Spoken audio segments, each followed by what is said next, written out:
దివ్య పూజ పఠనములు ఆగమన కాల 3వ ఆదివారము గురువారము.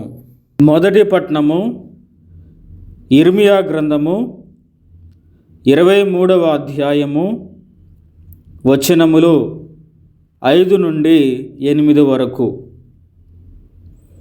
ప్రభువు ఇట్లనుచు ఉన్నాడు, నేను దావీదు వంశము నుండి నీతిగల రాజును ఎన్నుకొను రోజులు వచ్చుచూ ఉన్నవి.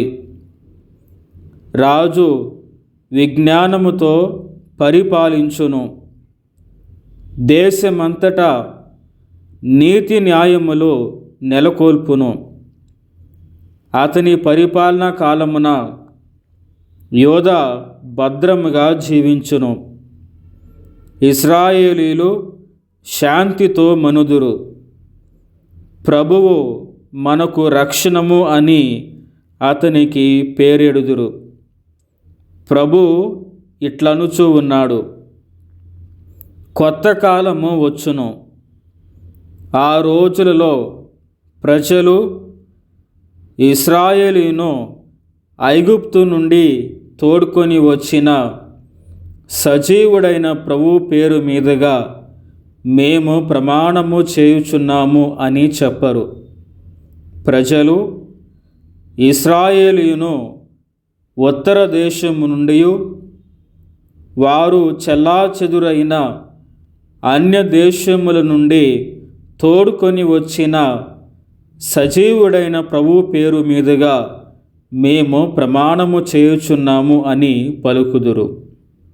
వారు తమ నేల మీదనే జీవింతురు. ఇది ప్రభువు వాక్కు. సర్వేశ్వరునికి వందనములు. సువిశేష పఠనము మత్తయి సువార్త 1వ అధ్యాయము 18 నుంచి 25 వరకు.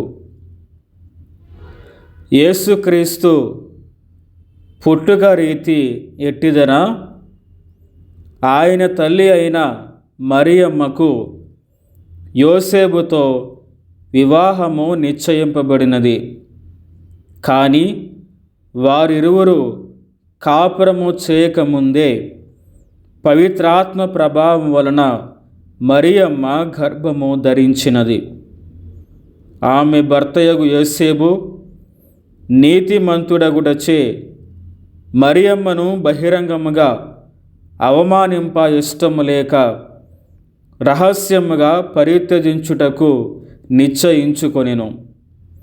యోసేపు ఇట్లు తలంచుచు ఉండగా ప్రభువు దూత కలలో కనిపించి, దావీదు కుమారుడగు యోసేపు, నీ భార్య అయిన మరియమ్మను స్వీకరించుటకు భయపడవలదు. ఏలయనా ఆమె పవిత్రాత్మ ప్రభావం వలన గర్భము ధరించినది.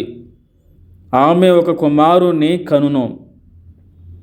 నీవు ఆయనకు యేసు అని పేరు పెట్టుము. ఏలయనా ఆయన తన ప్రజలను వారి పాపముల నుండి రక్షించును అని చెప్పెను. ఇదిగో, కన్య గర్భము ధరించి ఒక కుమారుని కనును. ఆయనను ఇమ్మానుయేలు అని పిలిచెదరు అని ప్రవక్తతో ప్రభు పలికినది నెరవేరినట్లు ఇది అంతయు సంభవించెను. ఇమ్మానుయేలు అనగా దేవుడు మనతో ఉన్నాడు అని అర్థము. నిద్ర నుండి మేలుకొనిన యోసేపు ప్రభు దూత ఆజ్ఞాపించినట్లు తన భార్యను స్వీకరించెను. కుమారుని ప్రసవించువంతవరకు ఆమెతో అతనికెట్టి శారీరక సంబంధము లేదు. ఆ శిశువునకు అతడు యేసు అని పేరు పెట్టెను. ఇది క్రీస్తు సువిశేషము. క్రీస్తువా మీకు స్తుతి కలుగునుగాక.